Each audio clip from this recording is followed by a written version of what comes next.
ആവേശകരമായ ഒരു season അവസാനിച്ചെങ്കിലും Indian cricket ലോകം പുതിയ ചർച്ചകളുടെയും അഭ്യൂഹങ്ങളുടെയും തിരക്കിലാണ്. കളിക്കാർ, ഫ്രാഞ്ചൈസികൾ, അഡ്മിനിസ്ട്രേഷൻ ബോഡികൾ എന്നിവയെല്ലാം ഉൾപ്പെടുന്ന ഈ സംവാദങ്ങളിൽ ചില സുപ്രധാന വിഷയങ്ങൾ ഇപ്പോൾ ദേശീയ ശ്രദ്ധ നേടിയിട്ടുണ്ട്. റോയൽ ചലഞ്ചേഴ്സ് ബാംഗ്ലൂരു ടീമിനെ ചുറ്റിപ്പറ്റിയുള്ള വിവാദങ്ങൾ ഒരുപാടുണ്ടായിരുന്നു. മറ്റൊന്ന് മലയാളി താരം സഞ്ജു സാംസണിനെ ചെന്നൈ സൂപ്പർ കിങ്സിലേക്ക് എത്തിക്കാനുള്ള സാധ്യതകളായിരുന്നു.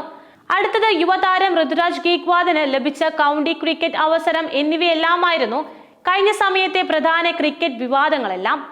ഇന്ത്യൻ ക്രിക്കറ്റിന്റെ തലതൊട്ടപ്പനും എക്കാലത്തെയും മികച്ച നായകന്മാരിൽ ഒരാളുമായ മഹേന്ദ്ര സിംഗ് ധോണിക്ക് അന്താരാഷ്ട്ര ക്രിക്കറ്റ് കൗൺസിൽ അവരുടെ അഭിമാനകരമായ ഹാൾ ഓഫ് ഫെയിം ബഹുമതി നൽകി ആദരിച്ചത് ക്രിക്കറ്റ് ലോകത്തിന് തന്നെ അഭിമാന നിമിഷമായിരുന്നു. എന്നാൽ ആ അംഗീകാരം ധോണിയെ സംബന്ധിച്ച് മറ്റാരും സ്വന്തമാക്കാത്ത ഒരു പ്രത്യേകതയോട് കൂടിയാണ് ലഭിച്ചതും.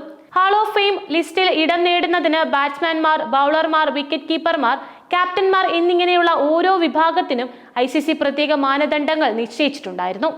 എന്നാൽ ഈ 4 വിഭാഗങ്ങളിലുമുള്ള മാനദണ്ഡങ്ങൾ ഒറ്റയ്ക്ക് പൂർത്തിയാക്കി ഹാൾ ഓഫ് ഫെയിമിൽ ഇടം നേടുന്ന ലോകത്തിലെ ആദ്യ ക്രിക്കറ്റ് താരമായിരുന്നു MS ധോണി. ധോണിയുടെ ഈ നേട്ടം സാമൂഹ്യ മാധ്യമങ്ങളിൽ വലിയ ആഘോഷത്തിന് തന്നെ വഴിവെച്ചിരുന്നു. എണ്ണമറ്റ പോസ്റ്റുകളും എഡിറ്റുകളും അദ്ദേഹത്തിന്റെ നേട്ടങ്ങളെ പ്രകീർത്തിച്ച് ഉണ്ടായിരുന്നു.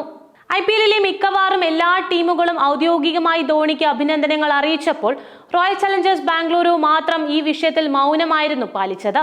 സമീപകാല വിവാദങ്ങളെ തുടർന്ന് RCB മാനേജ്മെന്റ് ജയിലിലാണെന്ന പരിഹാസ രൂപേണ കമന്റുകളും ഇതിനെ തുടർന്നുണ്ടായി. ഇത് RCBക്ക് നേരിടേണ്ടി വന്ന തിരിച്ചടികളുടെ ആഴം വ്യക്തമാക്കുന്നതായിരുന്നു. ഈ IPL സീസണിൽ കളിക്കളത്തിലെ പ്രകടനത്തെക്കാൾ RCBക്ക് തലവേദന സൃഷ്ടിച്ചത് കളിക്കളത്തിന് പുറത്തുണ്ടായ വിവാദങ്ങളായിരുന്നു. ആരാധകർക്കിടയിൽ ഉണ്ടായ തിരക്കിലും തിക്കിലും, ആൾക്കൂട്ട നിയന്ത്രണത്തിലുണ്ടായ വീഴ്ചയും ടീം മാനേജ്മെന്റിനെതിരെ ഉയർന്ന നിയമപ്രശ്നങ്ങളും RCBയെ പ്രതിസന്ധിയിലാക്കിയിരുന്നു. ഈ സംഭവങ്ങളെല്ലാം തന്നെ ടീമിന്റെ പ്രതിച്ഛായയെ തന്നെ സാരമായി ബാധിക്കുന്ന കാര്യങ്ങളായിരുന്നു. ഈ വിവാദങ്ങളുടെ പശ്ചാത്തലത്തിൽ RCBക്ക് 1 വർഷത്തേക്ക് തന്നെ IPL നിന്ന് വിലക്കേർപ്പെടുത്തിയേക്കുമെന്ന ശക്തമായ അഭ്യൂഹങ്ങളും ആ സമയത്ത് പ്രചരിച്ചിരുന്നു. ഇത് യാഥാർത്ഥ്യമാകുമോ എന്ന് പോലും വ്യക്തതയില്ലെങ്കിലും അന്നതൊരു ചർച്ചാ വിഷയമായിരുന്നു. IPL ചരിത്രത്തിൽ ടീമുകൾക്ക് മേൽ ഇങ്ങനെയൊരു വിലക്ക് ഏർപ്പെടുത്തുന്നത് അപൂർവവുമാണ്. എന്നാൽ ഫ്രാഞ്ചൈസികളുടെ ഭാഗത്ത് നിന്ന് ഗുരുതരമായ വീഴ്ചയുണ്ടായാൽ BCCIക്ക് അത്തരം നടപടികൾ സ്വീകരിക്കാൻ അധികാരവുമുണ്ട്. അതിനിടെ RCBയുടെ ഉടമകൾ $2 ബില്യൺ ടീമിനെ വിൽക്കാൻ ഒരുങ്ങുന്നതായുള്ള വാർത്തകളും അന്ന് ലീക്കായിരുന്നു. എന്നാൽ ഈ വാർത്തയെ ഒരു പബ്ലിക് റിലേഷൻസ് തന്ത്രമായിട്ടാണ് വിദഗ്ധർ അന്ന് വിലയിരുത്തിയത്.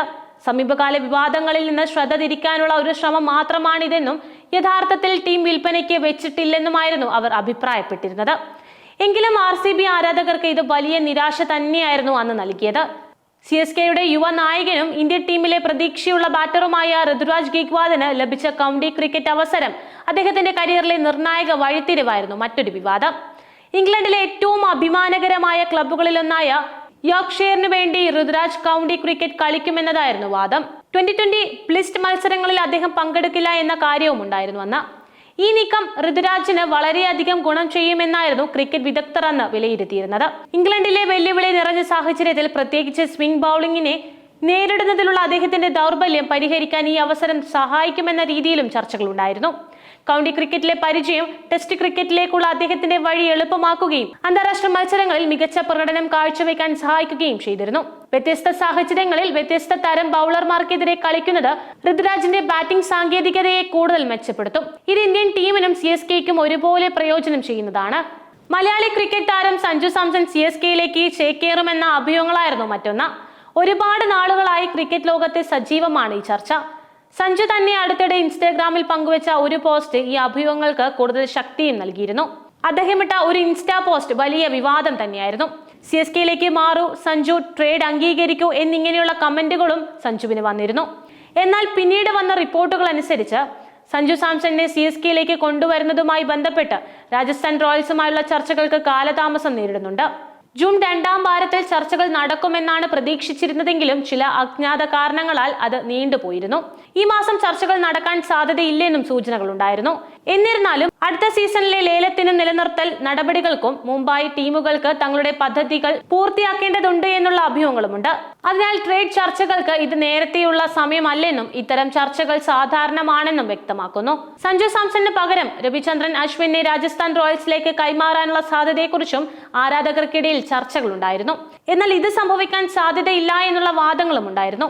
ട്രേഡ് നടന്നില്ലെങ്കിൽ സഞ്ജു സാംസൺ അടുത്ത സീസണിൽ രാജസ്ഥാൻ റോയൽസ് തുടരുമോ അതോ മെഗാലയത്തിൽ മറ്റ് ടീമുകളിലേക്ക് പോകുമോ എന്ന് കണ്ടറിയേണ്ടി വരും. CSK സഞ്ജുവിനെ ടീമിലെത്തിക്കാൻ വലിയ താല്പര്യം കാണിക്കുന്ന സാഹചര്യത്തിൽ ധോണിയുടെ പിൻഗാമിയായി ഒരു വിക്കറ്റ് കീപ്പർ ബാറ്ററെ തേടുന്ന ടീമിന് സഞ്ജു ഒരു പ്രധാന ഓപ്ഷൻ തന്നെയാണ്.